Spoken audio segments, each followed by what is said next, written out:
Oi, pessoal, tudo bem? Para quem não me conhece, eu sou a Bárbara Fiuza. Estou aqui hoje na escolinha da Isa, dentro deste carro de guerra.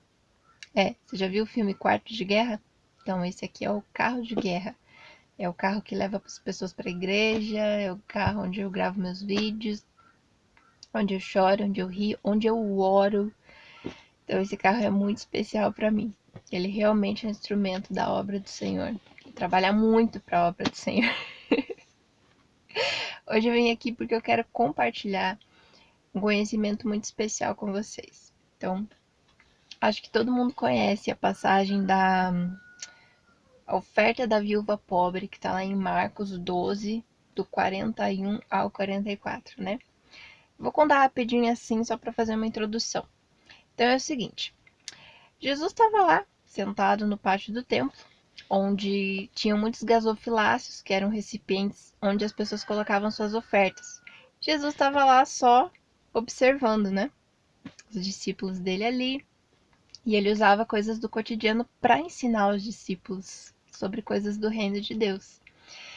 Então ele estava ali só olhando, tal, vendo, né, os fariseus, os sacerdotes, os ricos despejarem as suas ofertas dentro dos gasofiláceos, e de repente aparece uma senhorinha, uma viúva muito pobre, miserável, e tinha apenas 2 moedinhas, que ela depositou as moedinhas dentro do recipiente. É importante ressaltar que naquele tempo as viúvas, né, uma mulher quando ficava viúva, ela não tinha mais o marido. E os homens eram muito mais respeitados naquela sociedade, então a mulher não tinha muito valor. Geralmente, quando ela ficava viúva e não tinha filhos, ela ficava assim na rua da amargura. Essa mulher era muito pobre, então ela depositou as moedinhas ali. E Jesus chama atenção para essa mulher, né? Ela chama a atenção dos discípulos para essa mulher. Ele diz assim, vamos ver aqui, ó. E chamando os seus discípulos, disse-lhes: Em verdade vos digo que esta viúva pobre depositou no gasofilácio mais do que o fizeram todos os ofertantes. Por quê? Porque todos eles ofertaram do que lhes sobrava. Ela, porém, da sua pobreza, deu tudo quanto possuía, todo o seu sustento. E aqui que começa o enredo deste livro maravilhoso, né? Eu falei do livro? Não, aqui ó, é sobre esse livro que eu quero falar com vocês. Eu não lembro se eu falei. Eu não lembro se eu falei. Primeiro, o reino, tá? Esse livro, ele foi ofertado, assim, dado de graça pela igreja, né? Que aqui na Igreja Adventista eles sempre distribuem material pra gente estudar, isso é muito legal. Então, hoje eu vou falar com vocês um pouquinho sobre o primeiro capítulo deste livro. Olha só que interessante. Aqui ele fala da essência versus a aparência. Então, diante de toda essa história que eu li aqui para vocês, né, a gente vê que Jesus não se impressionou com as gigantescas ofertas dos ricos, né? Não, ele chamou atenção para 2 moedinhas de uma viúva pobre. Por quê? Tem tantas coisas por trás disso que vocês não imaginam. E hoje eu vou falar só sobre o primeiro capítulo desse livro, que diz assim: essência versus aparência. Então, o que a gente aprende primeiro, né, com essa história? São muitas coisas, mas primeiro Jesus fala assim, ó. Jesus fala não, tá escrito aqui, ó. Assentado diante do gasofilácio, observava Jesus como o povo lançava ali o dinheiro. Então não está escrito assim, observava Jesus quanto de dinheiro cada um depositava. Não, está escrito como. Essa é a primeira coisa para a qual eu quero chamar a tua atenção. É o seguinte: como você tem feito as coisas na sua vida? Não é o que você tem feito, mas como você tem feito. Como você tem ofertado na casa de Deus? Como você tem usado a sua vida para abençoar as pessoas? Como você tem lavado a sua louça? Como você tem cuidado dos seus filhos? Entende? Como você tem gastado o seu dinheiro? Para Deus, claro que importa o que você faz, né? Mas importa muito mais como você faz. Então não é a quantidade, é como, é a atitude do seu coração no momento de ofertar qualquer coisa, não só dinheiro, o seu tempo, as suas palavras, como você tem usado as suas palavras, como você tem usado os recursos que o Senhor te deu. Isso é algo a se pensar, é a primeira coisa que eu quero te falar hoje. Porque aquela viúva, né, todos os que eram ricos estavam depositando ali. Mas qual que era a atitude do coração deles? Né? Será que eles queriam se mostrar pela grande quantidade? Será que eles estavam dando por obrigação? Eu não sei, mas para nenhum deles ter chamado a atenção de Jesus, é porque não há nada a ser dito, não é mesmo? Então, se aquela viúva tivesse doando também por obrigação as 2 moedinhas que ela tinha, então talvez Jesus não tivesse dito nada, mas ela doou tudo quanto possuía e doou com todo o seu coração. Então isso chama muita atenção de Deus, o nosso coração, a intenção do nosso coração. Segundo ponto, ser antes de fazer. Olha só que interessante.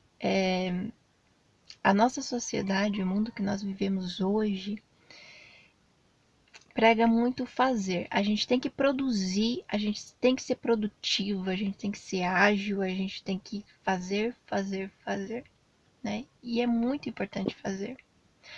Só que para Deus, o mais importante é o ser. Não adianta você fazer e não ser.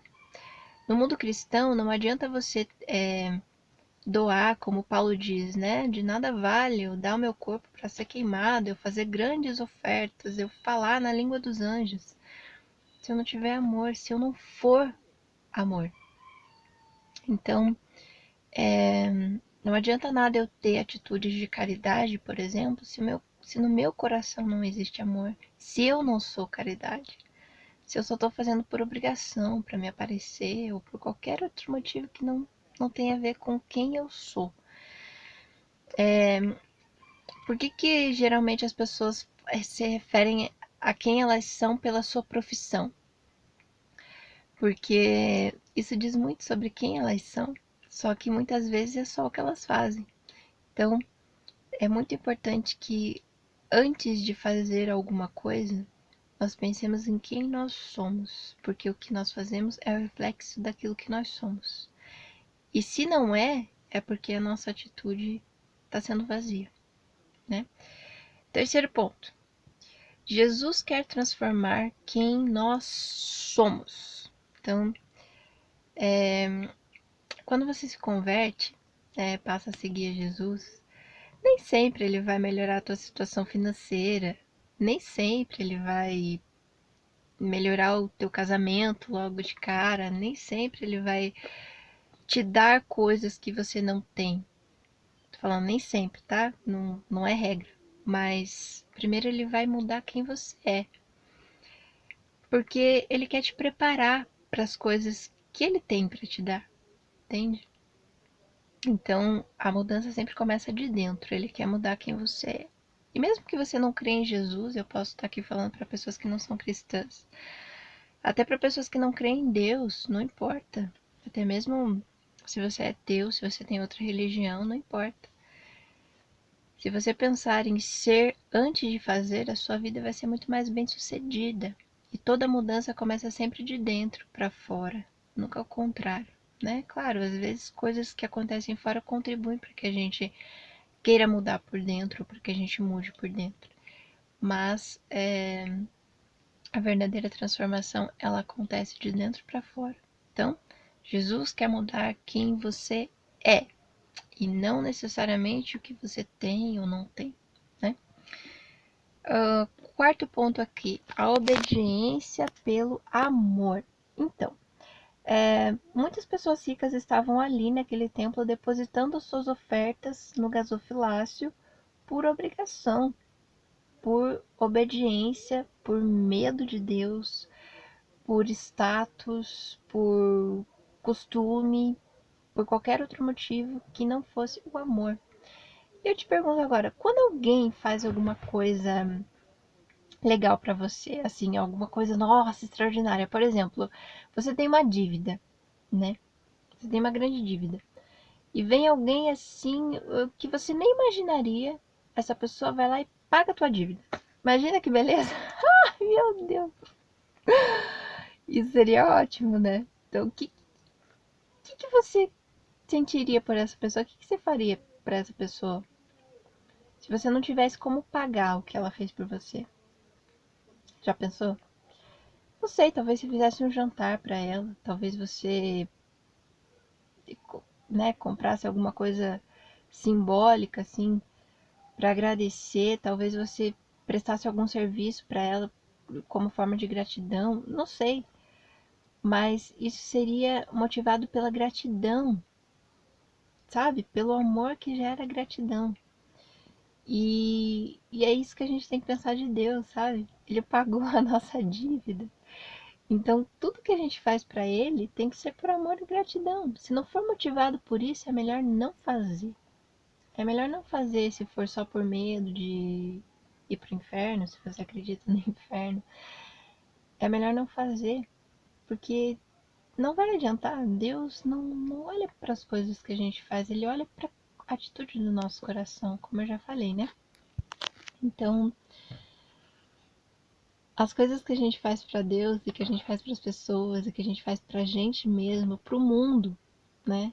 Elas têm que ser motivadas pelo amor. As nossas ofertas têm que ser motivadas pelo amor, pela gratidão, não pela obrigação. O senso de obrigação dentro da igreja, fora da igreja, ele está tornando a vida das pessoas apática, sem sal, sabe? Ai, porque eu tenho que fazer, eu tenho que retribuir, eu tenho que estar lá. Gente, por favor, parem com isso. Eu quero parar com isso. Porque isso tira o sal da vida, isso tira o brilho. É tão bom ser espontâneo, ser verdadeiro. A verdade liberta. A verdade dá vida em abundância, sabe? Então, a nossa única motivação para fazer qualquer coisa deve ser o amor e a gratidão pela vida. O que sai disso não é saudável, não é saudável para mim, não é saudável para você, não é saudável para quem está ao nosso redor e não é o que Deus quer da gente, sabe? Se você quer agradar uma pessoa porque você ama, ótimo. Agora, se você quer agradar só por obrigação, só porque, ai, se eu não fizer, a pessoa vai ficar chateada, ou eu sempre faço isso, se eu não fizer, ela vai achar estranho. Não, não faça, porque isso tá tirando as suas energias mais do que você imagina. Está te tornando um robô. Isso tira a alegria da vida. E Deus não quer que a gente seja triste, Deus quer que a gente seja alegre, né? A alegria do Senhor é a nossa força. Então vamos lá. Quinto ponto. Aqueles que sabem que precisam. Olha só, por que eu anotei isso aqui, né? Parece uma coisa sem sentido. Mas, quando a gente acha que a gente não precisa, que a gente, tô em paz com Deus, ou, eu já cheguei no nível espiritual que eu tô legal, eu tô bem, tô evoluída. É quando a gente deixa de aprender, é quando a gente deixa de ser humilde e de realmente é, receber as bênçãos que Deus tem para nos dar. Por quê? Porque a gente se fecha, a gente fica cheio da gente mesmo, sabe? Tem uma história budista que o discípulo foi conversar com o mestre e ele queria muitas respostas. Ele falou: Mestre, eu quero aprender, eu quero te perguntar por que isso, por que aquilo, por que as coisas são assim. Ele foi perguntando e o mestre estava quietinho lá, só fazendo um chá. Dizem que chá resolve quase todos os problemas, né? Por quê? Porque quando você tá fazendo um chá, você prepara o chá com todo carinho. Aí você, pra tomar o chá, você tem que esperar esfriar. Então você vai tomando de golinho, vai pensando na vida, dá uma acalmada, né? O chá resolve quase todos os problemas mesmo. Então o mestre foi ali fazendo o chazinho e serviu na xícara do discípulo. Só que quando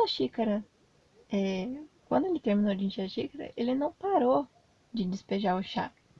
Ele deixou a xícara transbordar, transbordar, até que molhou a calça do discípulo lá, a manta, a túnica dele, sei lá o que eles usam.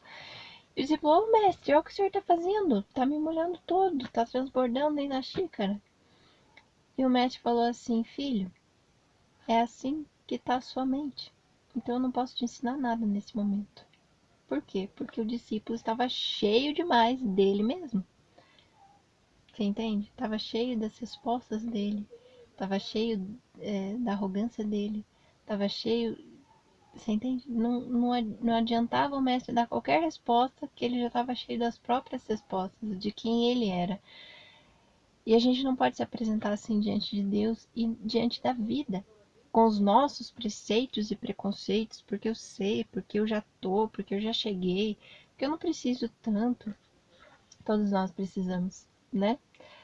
Tem um filósofo que agora eu não me lembro quem é, se é Maquiavel, não lembro.